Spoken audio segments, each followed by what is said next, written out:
Hey everyone. On the story for today. She left me for another man while I was in the hospital.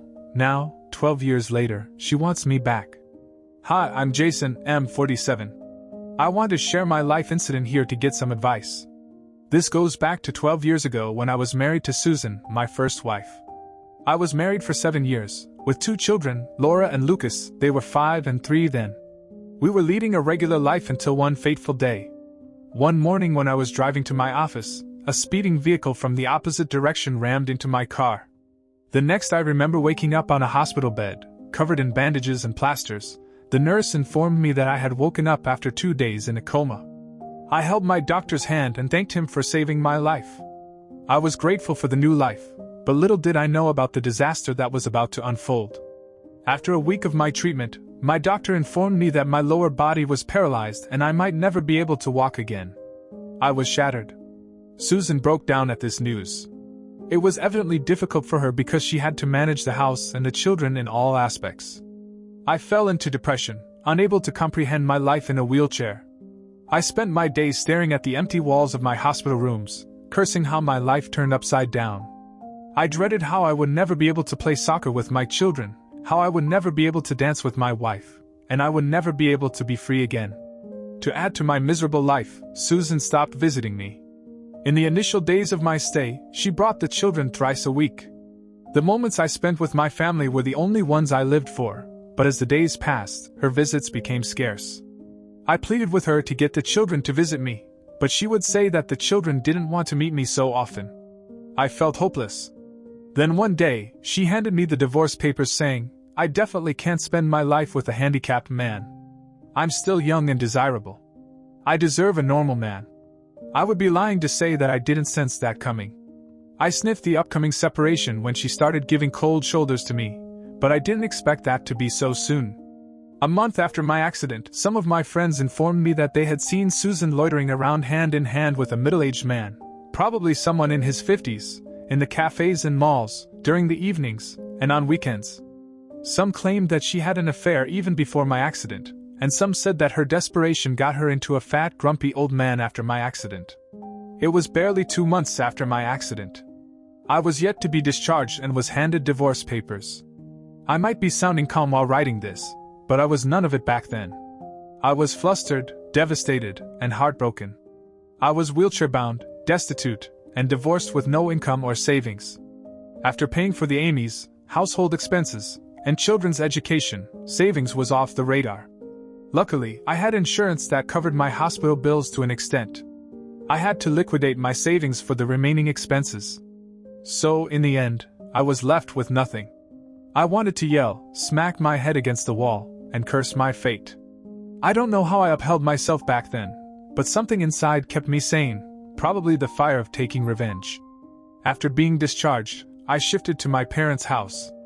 I was 35, divorced, with no income, and dependent on my old mother physically and financially. My mother was a florist. She ran a small shop in the suburbs. The little income from the shop and the pension money kept her expenses afloat. Without limited resources, she offered to support me. It was the most troubling feeling for a 35-year-old man to depend on a 62-year-old mother. Soon after my discharge, I went to meet my children. When I reached my house, it was locked. The neighbors told me Susan had shifted to her lover's house with the children. According to my neighbors, Susan's lover was a fat old man who had been divorced thrice, but was filthy rich and had no children. Some even labeled Susan a gold digger and cheapster to sleep with a grumpy old man for his fortune. I managed to get the address of her boyfriend and reached his house. When I reached Susan's new home, she didn't let me meet my children, saying that the children had already adjusted to her boyfriend and apparently called him daddy. She said that my sudden appearance would confuse them further. She threatened me with a restraining order when I insisted on meeting my children. I didn't have a penny to spend on a lawyer. I was surviving on my mother's meager income, so I backed off. It was less than 6 months after my accident, and only a few months after my divorce. She was already living with a man. I felt disgusted. I asked her how she could abandon me and move on so quickly. Immature. I know I was a helpless, wheelchair-bound father. What else could I do? I pleaded with her for at least one chance to prove my worth. She belittled me, saying that I was a cripple and a burden in her life. I asked her if she cheated on me before the divorce because our divorce was settled a month ago and she was already living with her lover. She shooed me, saying that it was not my business and that I should never show my ugly face to her. I kept staring at her, contemplating my 7 years of married life with that woman who replaced me with another man in a few months. I left the place with teary eyes. I went back home, feeling defeated by the humiliation. I cried like a 5-year-old in front of my mother, who consoled me. She motivated me to take charge of my life. I was clueless about my life.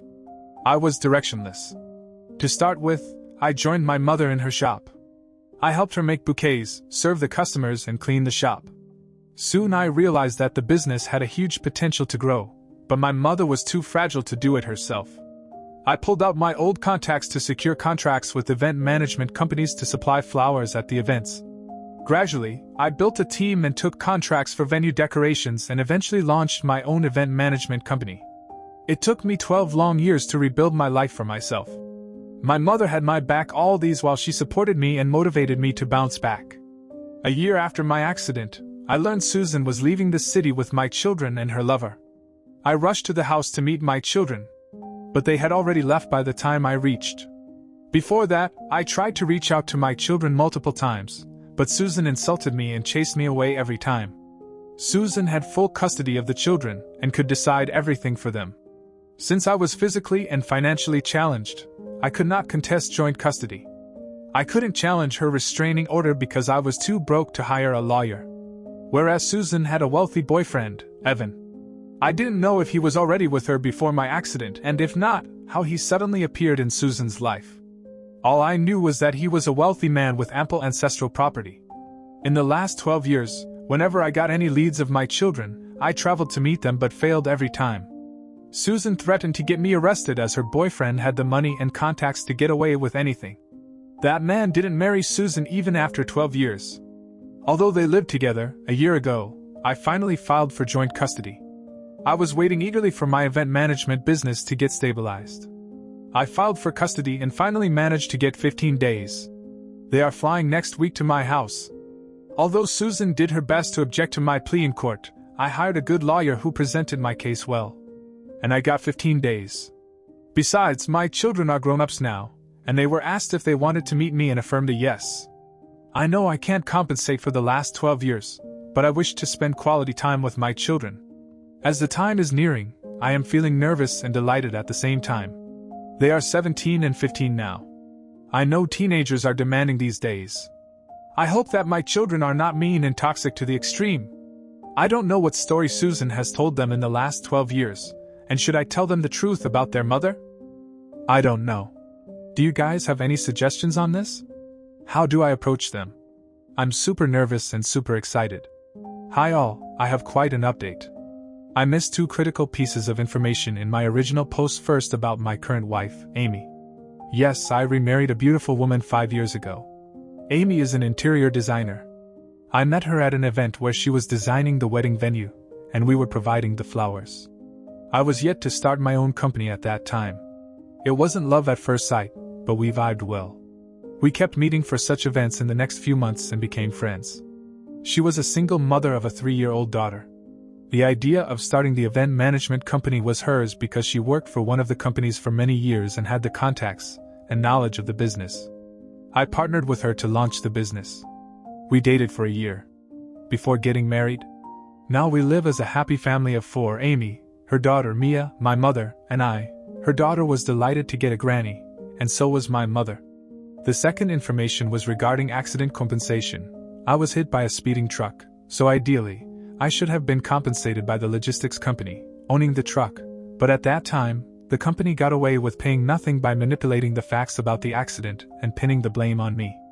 I could not hire a good lawyer back then, so I didn't get a penny. You know how big companies work. They pay in bombs to their attorneys to save their backs. After my marriage with Amy, she suggested I refile the case since we could afford a suitable lawyer. The case is still in court, but my lawyer has given us a positive hint that the judgment would come in our favor. Alright, coming back to my story. As I mentioned in my original post 3 months ago, my children were supposed to visit me after 12 years of my divorce. I was excited and nervous, but Amy calmed me down and supported me all this while. I went to pick them up from the airport. The elder one, Laura, is 15 now, and the younger one, Lucas, is 13. They have grown up to be beautiful and handsome teenagers. After the initial greetings, we ran short of conversations. It was awkward for all three of us. On our way to the house from the airport, I tried to break the ice and ask them about their school life and city. I deliberately skipped the conversation regarding their mother. They, too, didn't bring her up. The children were unusually silent, or maybe looking for an opportunity to plug into their earphones, like any other teenager. Upon reaching home, we were welcomed by Amy. The children looked shocked as if they didn't anticipate this coming. I don't know why Amy was a surprise to them when her mother could live with another man within months of our divorce. Why can't I remarry? Amy had set up the guest room for the children. We had lunch together, and Amy laid out the vacation itinerary we had planned for the family. They gave a neutral reaction to everything. Neither were they excited nor did they dismiss the plan. Amy and I were confused by their mixed response. They locked themselves up in their room, and soon after that, I got a call from their mother, Susan, accusing me of tricking our children. She said it brought the children to my house so Amy and I could manipulate them. I felt disoriented by her behavior. She accused me of hiding the truth about my marriage. I wondered at her accusations. I hung up on her, but she persistently called me. I decided to address the elephant in the room. I called my children and asked them what was the matter. After the initial hesitance, they spoke up. They were mad at me because it was said to them that I had abandoned them. Susan had brainwashed the children against me and had filled their heads with all lies and deceit. I revealed to them the exact truth that it was not Elle. Their mother jumped to another man as soon as she got the opportunity. They were kids back then. Yet they remember those incidents very well. I told them how Susan disappeared with them to the old man's house, and how she had threatened and chased me away whenever I tried to contact them. I showed them the restraining letter and all my rejected pleadings I made to meet them. They were in tears and regretted believing in their mother's lies all these years. My younger son, Lucas, admitted that once he tried to reach out to me on social media, but Susan caught him. She emotionally blackmailed him and took a promise from him that he would never contact me again. The children also admitted to having been rebuked by Susan's husband. Susan and the children were mistreated at the family gatherings because they were unmarried. Susan continued to stay as a mistress in his house. Although the man paid for their education, he was never a fatherly figure to them. My heart ached as I got to know about my children's adversity. After all the truths came out, we hugged each other and cried our hearts out. We went for a week-long vacation in Florida and had a great time together. Laura and Lucas bonded with Amy and Mia, who is turning 8 this year. I couldn't be happier seeing all my family together. My children uploaded our group photos on social media, captioning them "Happy Family." As soon as Susan saw those photographs, she called them up and berated them for their foolish behavior. She blamed them for betraying her by bonding with us. She texted me, threatening that she would not let me meet my children further if I did anything to turn them against her. I laughed at her hollow threats and continued with our vacations. After returning from the vacation, my children met with my relatives. My relatives happily hosted them, and I was delighted to see the old bonds rekindled. When they were about to leave, they promised to keep in touch, despite Susan's threats. They said that they felt suffocated to live in that house, and they would move back with me once they completed high school. I hugged them and bid goodbye.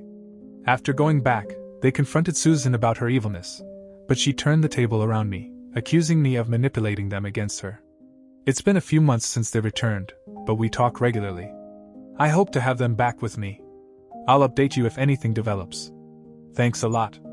Hey all, I know it's been a long time since I have updated. There's been a lot of drama in the last 6 months after my first meeting with my children 3 months ago. The impending court case with the logistic company got settled. Guess what? I got hefty compensation, not only for the accident but for the injustices in the first trial. I'm not sure if I mentioned this in the initial trial. The logistics company whose truck rammed into my car manipulated the case and pinned the blame on me for the accident. Hence, I was not compensated at all. I appealed it again at my wife's suggestion and won this time. I gave the news to my children, and they were equally elated. They wanted to meet me, and I promised to have them back with me permanently. A month later, Susan showed up at my office. She held my hand and asked me for forgiveness. I was taken aback at her sudden sight. She admitted that after my accident, she turned desperate. She found that old man who wanted a sugar baby. I didn't know about all these terms until I googled it on that day. The man had a few horrible experiences with a younger woman who ran away with his money after a few months, so he decided to settle with a not-so-young sugar girl, Susan, who was 32 back then. Susan had 2 children, which served as a guarantee of her loyalty. The man had stated clearly that he would not marry her and instead keep her as the mistress because he didn't want to share the inheritance with my children. Susan agreed to his terms because he promised to feed and fund their education. I asked her why she didn't get a job. She said she had never worked and was unsure if she could earn a similar lifestyle, which her lover gave her for free. She kept saying that she did everything to protect the children's future. She stood on her grounds, saying the children would have grown in poverty if she didn't take that step. I got so annoyed at her nagging that I yelled at her, saying she could have at least given me a chance to bounce back. If she was so concerned about our children's future, she should have discussed that with me instead of jumping to conclusions and deserting me without any heads up. I clarified that I had moved on, and her pleadings didn't matter. She recounted all those happy moments we shared, like our wedding day, the birth of our 2 children, etc. I shrugged her off, saying I was a different person now and all those memories had faded away. They didn't mean anything to me. She crossed her lane by saying she and my children were my original family, not Amy and Mia. She said that Mia was not my daughter and that I could never have a proper family with Amy and Mia. I felt disgusted at her cruel mind. She insisted that I take her back so the real family could reunite. I made her clear that I love Amy and Mia and they are my real family and not her. She refused to leave my office, creating a scene. She left only when I threatened her with the police. I went back home and narrated this to my mother and Amy. Amy was naturally distressed by this, but she is a mature woman and didn't make a deal out of it. My mother said that she never liked Susan because of her selfishness. Mom even said that Susan had returned to me only because of the money I had received after the court settlement. That woman is indeed a gold digger. When my children learned about their mother's behavior, they berated her and told her to stay in her lane. I'm not sure how her sugar daddy got to know about this incident, and he had threatened to throw her away if she tried to reach out to me next time. I couldn't be more thankful to him. The latest update is that my children are moving in with me this month. They would stay with us briefly before I put them in a nearby college. They wanted to enjoy their college life and stay at a hostel. I believe we should remain connected, but at the same time, give ourselves some space to know each other. The children have abandoned Susan, and in the end, she is left with nothing but her sugar daddy. I hope she gets to enjoy the sugar until it turns sour. Well folks, that will be all for today. I hope you enjoyed today's video. Don't forget to like, comment and subscribe. Stay safe everyone.